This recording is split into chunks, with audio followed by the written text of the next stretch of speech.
Social media, mindless eating आणि मुलांची मानसिकता. सध्या आपण बघतो मुलं त्रास द्यायला लागले की त्यांना आपण मोबाईल देतो. पण ह्या मोबाईलमुळे इव्हन कधी कधी असं बघण्यात येतं की मोबाईल दिल्याशिवाय, व्हिडिओ बघितल्याशिवाय मुलं जेवतच नाही. याचा परिणाम त्यांच्यावर काय होतो ह्याचा आपण 2 पार्टमध्ये बघणार आहोत, शारीरिक आणि मानसिक. शारीरिक जर बोलायचं झालं तर जेवणाचे जे काही नियम सांगितले आहेत त्यातला पहिला नियम असा आहे की तन्मना भुंजित, म्हणजे एकाग्र चित्ताने जेवण करणं. हा जो प्रकार आहे हा सध्या मोस्टली कुणाच्याच घरात बघायला मिळत नाही. टीव्ही बघत, मोबाईल बघत, अदरवाईज गप्पा करत जे काही जेवण करणं होतं.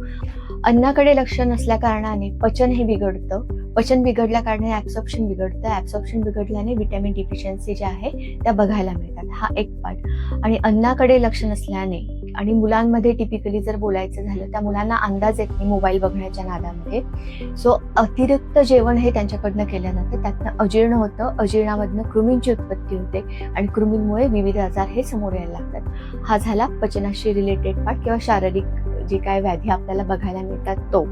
दुसरा पार्ट मानसिक. सतत स्क्रोलिंग केल्यानं मुलांचं मन हे चंचल होत जातं. एका ठिकाणी बसणं, कॉन्सन्ट्रेशन करणं ह्यासारख्या गोष्टी त्या होत नसतात, ते करू शकत नाही.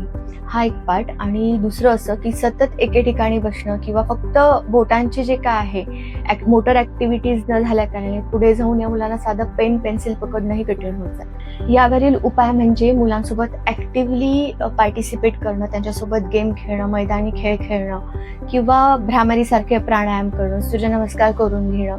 ह्यामुळे त्यांचं कॉन्सन्ट्रेशन हे वाढत जातं.